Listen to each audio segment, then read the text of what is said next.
said and ended up at the Pink Flamingo. I went to the Palomino Club. Can you tell us about what do you remember about the old honky tonk up there on Iverson? I want to tell you, it was hard to get in free. I'll tell you that. Very hard. You had to get on your knees and pray. Say, Wow, Billy, big old guy. I'm an important guy. No, it wasn't Tiny. It was Billy. Billy was squeezing those bucks, man.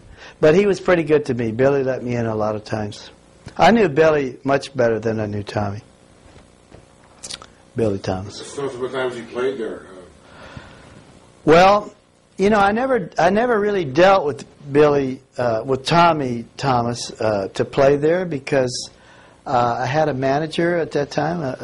Dan Burgoyce was managing the band, and he would, the Rockabilly Rebels it was called, and he would make all the stressful phone calls to Tommy to try to find a date and try to, you know, settle on a price and all that. So the only time I ever saw Tommy, I don't even know if he ever saw, I think he saw me play once, and he liked it, and it was a pretty hot show. And but he had a lot of good shows in the Palomino, you know, a lot of great acts, so it wasn't a big deal to him. You know, he might go home and be in the office or something, you know, counting the money. But so I never really had I really knew Billy and Tommy more as a guy that hung around there and used to do these interviews, you know, and used to come in with a Nagra tape recorder and interview some of the country music people, you know, that were working there at the time. So that's kind of why I was at the Palomino fairly often, you know, 2 or 3 times a month maybe, sometimes. Which are the people that you did actually interview there, like Rose Maddox? Yeah, Rose Maddox and Joe and Rosalie Mayfis and Webb Pierce and I was looking at the list here just a minute ago. I have 250 interviews with film, silent film, and country music, rhythm and blues, and all kinds of music, mostly as a hobby. We did it, originally we thought we might try to do something for radio, but that never worked out. So most of the stuff has never actually been heard by anybody. But so many good people used to play at the Palomino, you know, and come there and be there pretty much on a regular basis. I did Ernest Tubb there, Jimmy Dickens, Rose Maddox, Hank Thompson, Roy Rogers. They had a Sons of the Pioneers thing there one time, and I got some of those guys, you know, that worked. Well, let's see. Here we got Buddy Allen I did there. Rex Allen Jr. I did there. I believe he was there. Let's see. Tommy Collins I did there. Little Jimmy Dickens, Dave Dudley. Tillman Franks, you know, who managed Webb and Johnny Hart. No, I didn't do Tillman Franks there. I did him in Riverside, that's right. I did him in Riverside. Freddie Hart I did there. Let's see, I got Rose, Joe, Patsy Montana I did there. Just a lot of people, whoever would show up, you know, and I'd see some people that interested me, you know, as being more. I think I was always more. We're just talking about fans and things. I really think I was always more of a fan of other people than an artist myself. I mean, I know I made a lot of records, and this, like I said, 40 records maybe that have tracks here and there, compilations, bootlegs, things, you know, all over the world that I have something on, a song or a couple of tracks, or my own CDs that have been leased. And but I'm a fan, and yet I don't really understand fandom much. I don't understand why people want to meet me or think that I might be important. I mean, I'm glad I did something that somebody likes. I mean, you know, when you go in to record, you want to do something that somebody's going to like. But if I didn't have all these roots, you know, these people like the Delmore Brothers and Merle Travis and Hank Snow, who's like my favorite artist. But I have so many, Webb Pierce and George Jones, and, you know, I like a lot of girl singers, you know. Kitty Wells is one of my favorites, and Jean Shepherd. And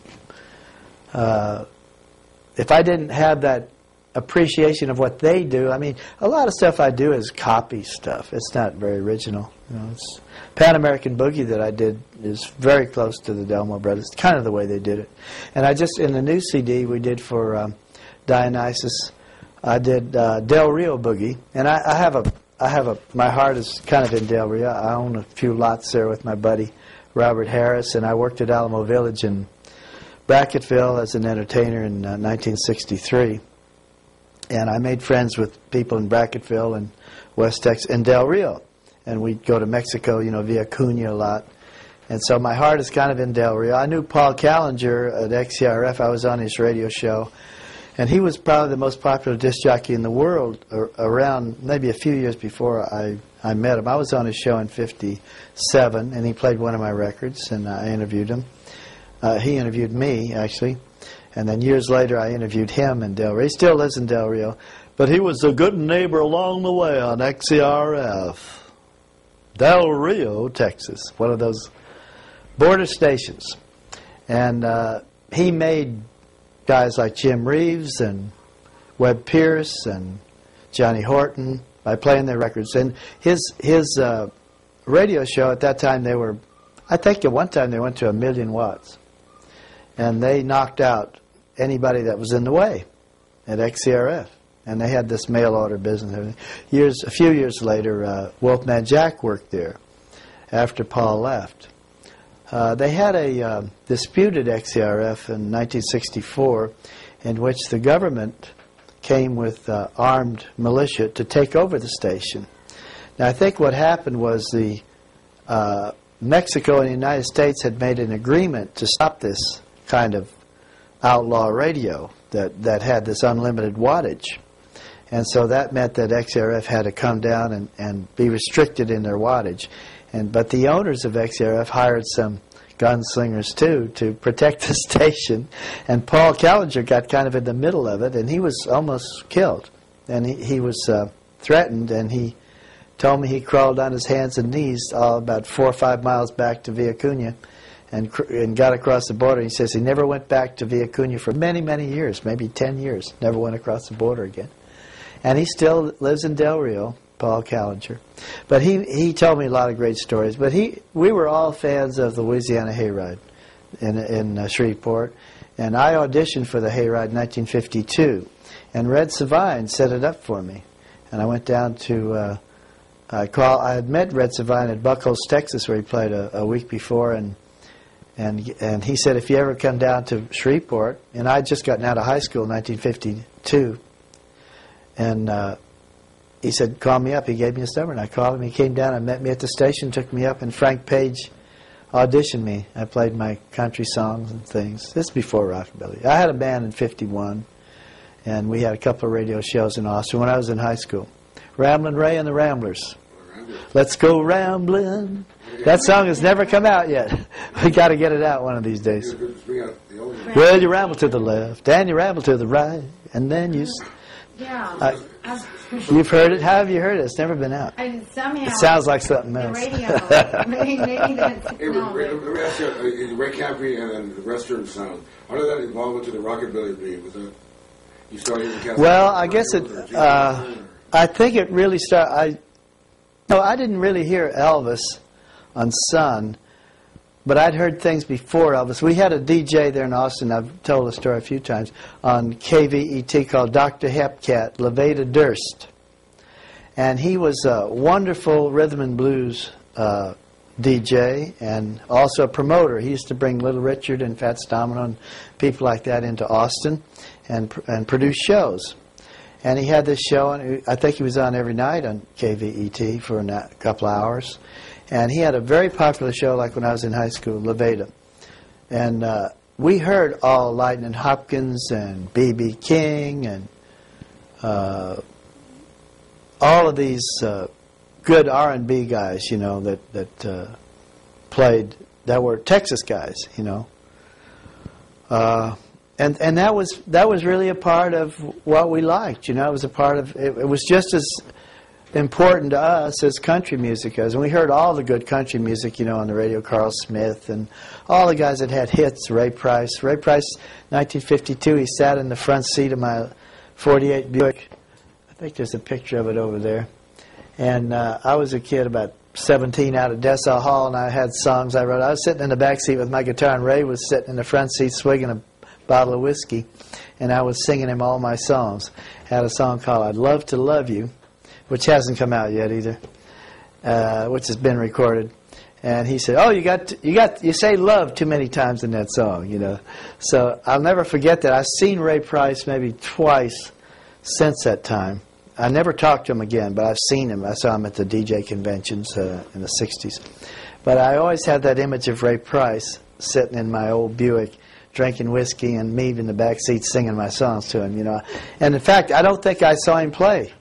I don't think I could get in the club. I was too young. But sometimes I would get in. I used to sit with Slim Whitman when he first started. All Louisiana Hayride guys. I met Sonny James in '52. He was touring with Slim Whitman. And Webb Pierce, and they'd all come to Dessau Hall, the biggest dance floor in Texas.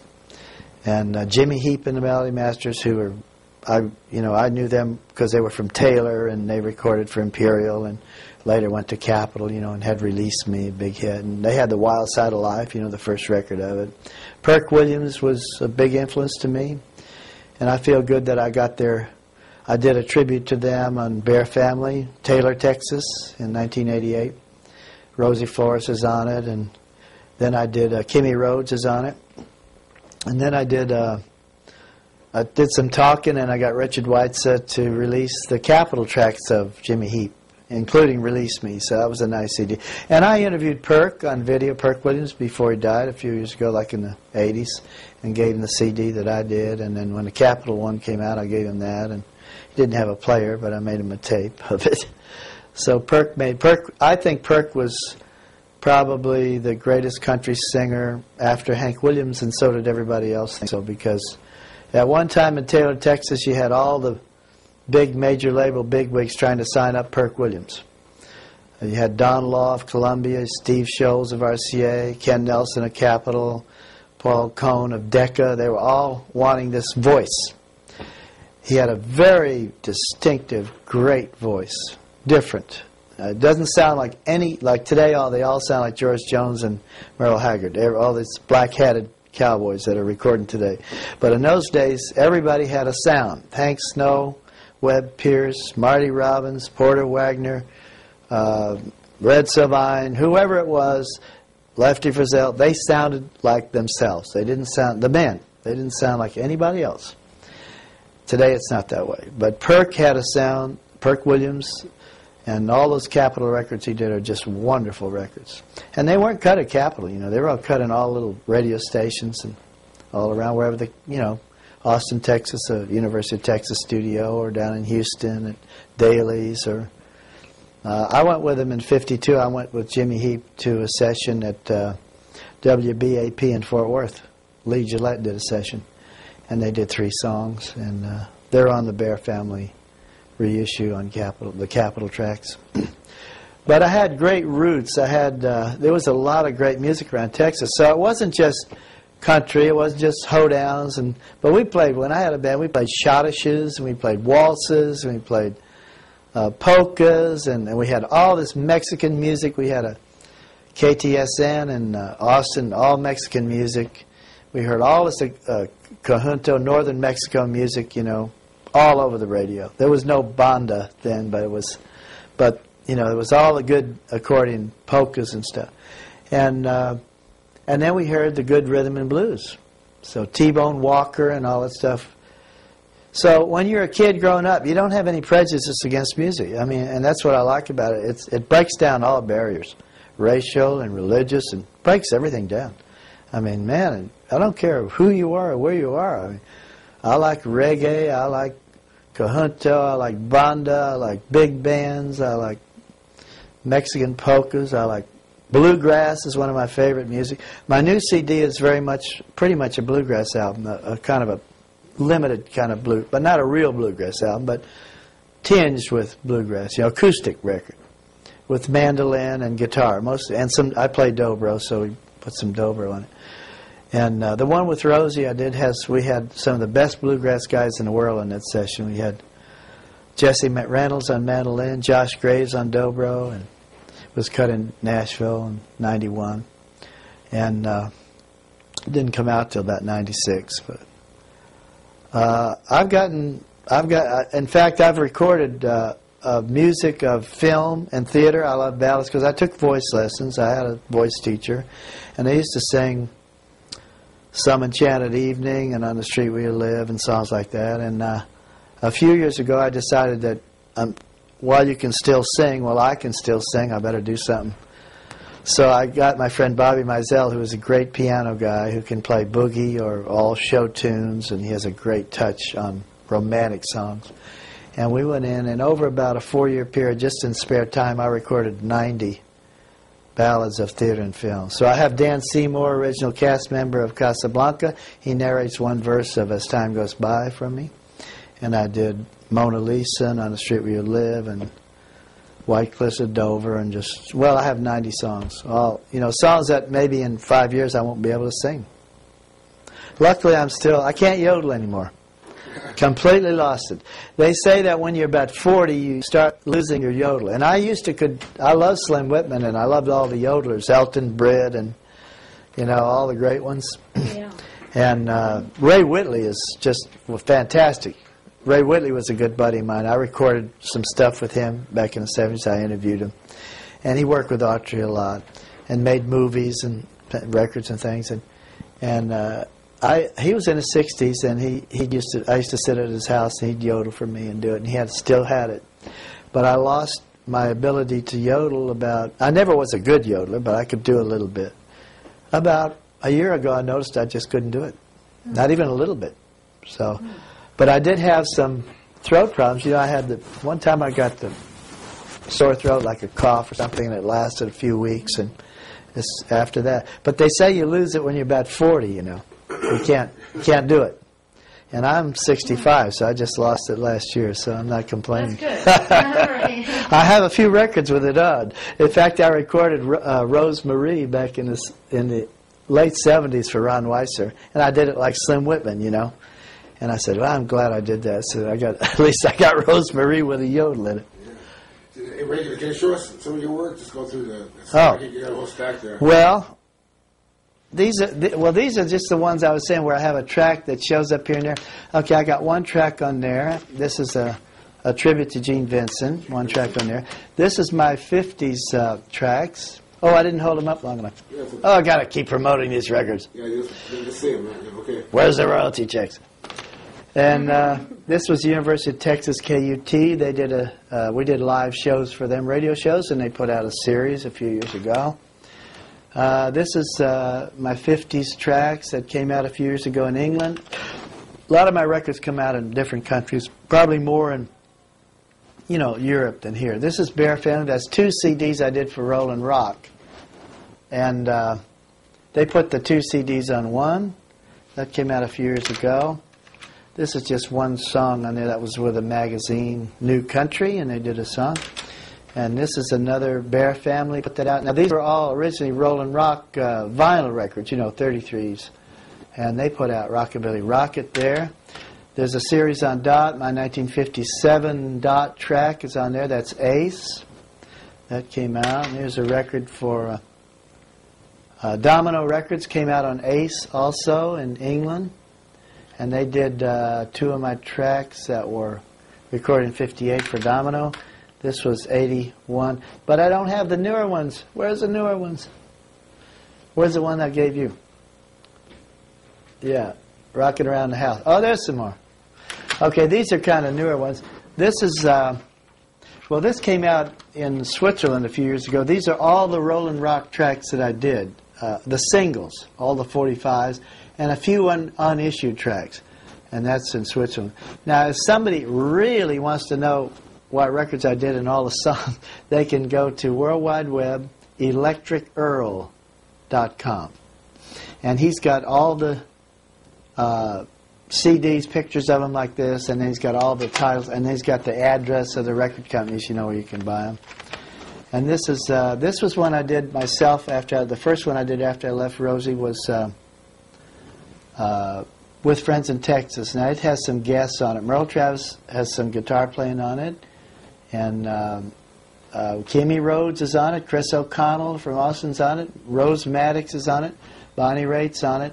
And it's just a lot of guests and everything. And that was it. When I moved back to Austin, I did that. And then a few years ago, we did this one with Rosie Flores. This came out on Watermelon Records, another Austin company. They leased it, actually. And this is called A Little Bit of Heartache. It's Ray Campi and Rosie Flores. This is one of my favorites. And this is a fairly new one. This is one that's called Train Rhythm Blue. That's Skip Heller. He's a guitar player and producer here in town. Does a lot of stuff. And he works with me a lot. And we had some guests on here, too. We had DJ Brombeck and Dave Alvin and Stan Ridgway and Greg Lease. And we had some good people on here. So they all helped out, and we did this record. And this came out on about a year ago. This is distributed by Rounder. It's called Mouthpiece and Sci-Fi Western, distributed by Rounder. And I have a lot more. I have.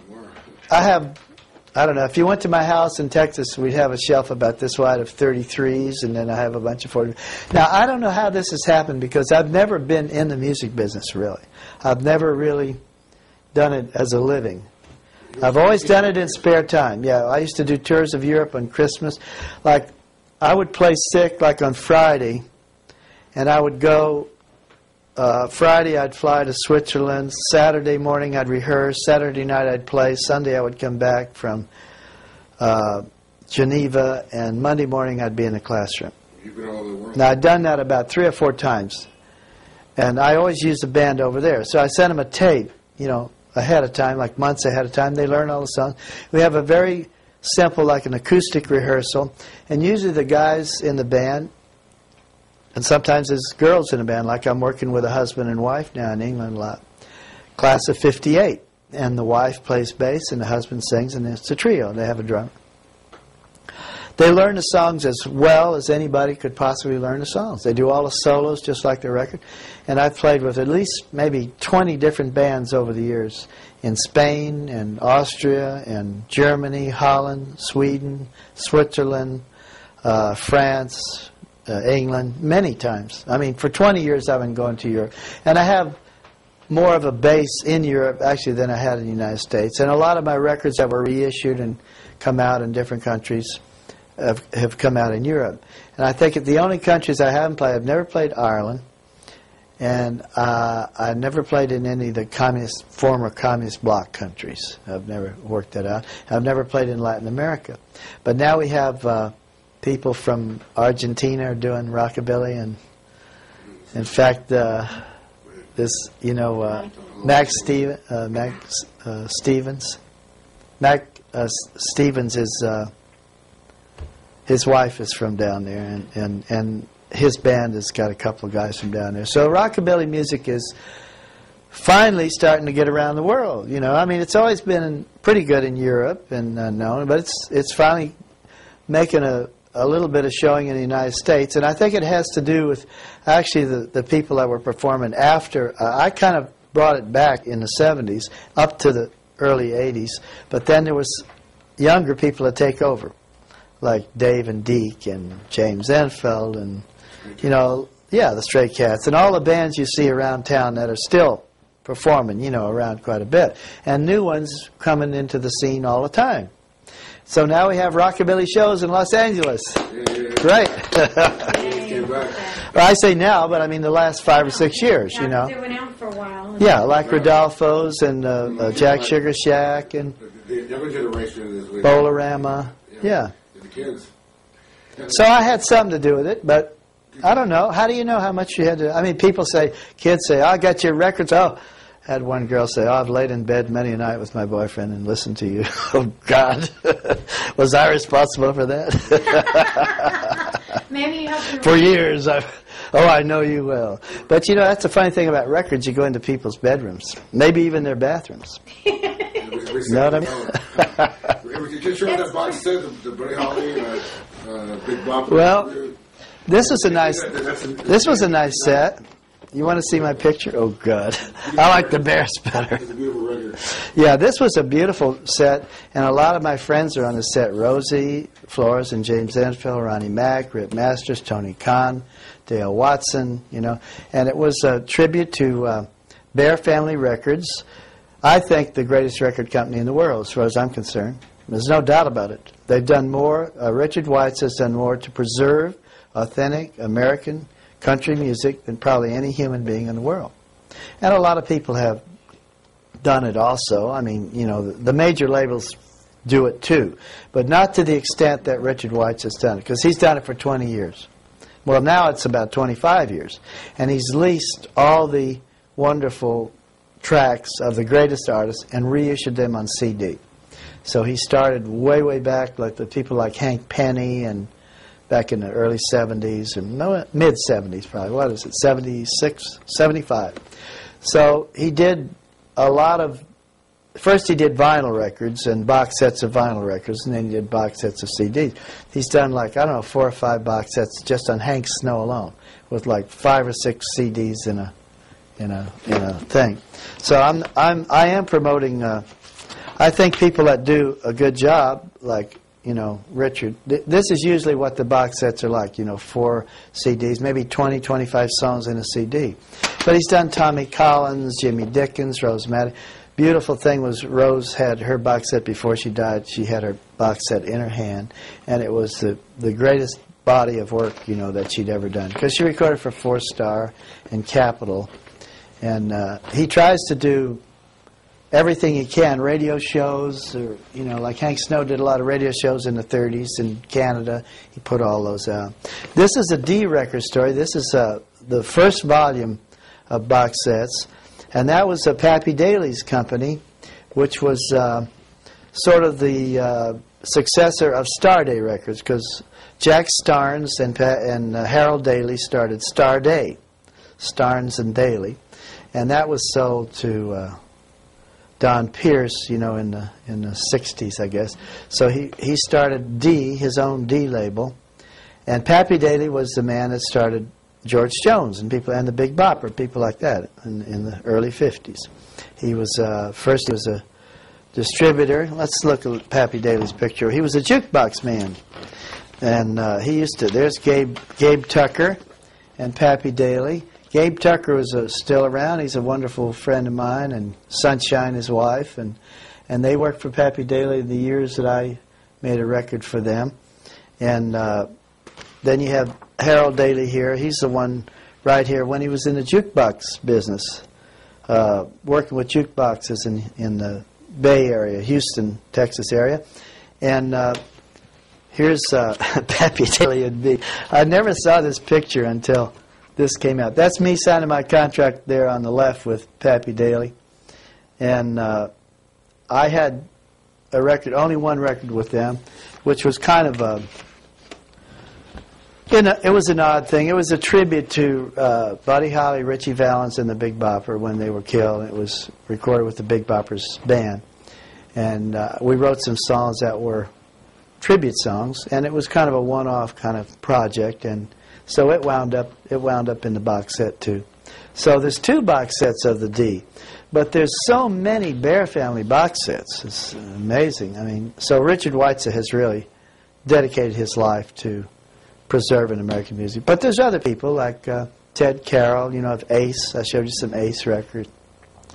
There was some other companies in England that were doing a lot of stuff, and so I really owe my popularity really to the people in England and Germany and in Europe, because they would put my music out, even my older stuff, when no one, you know, I've never been on a major label. I mean, I've been turned down by every major label since 1951, and I have a scrapbook full of reject letters from Decca and Cap. I was even turned down by Star Day and Sun and people like that, and Pappy Daly.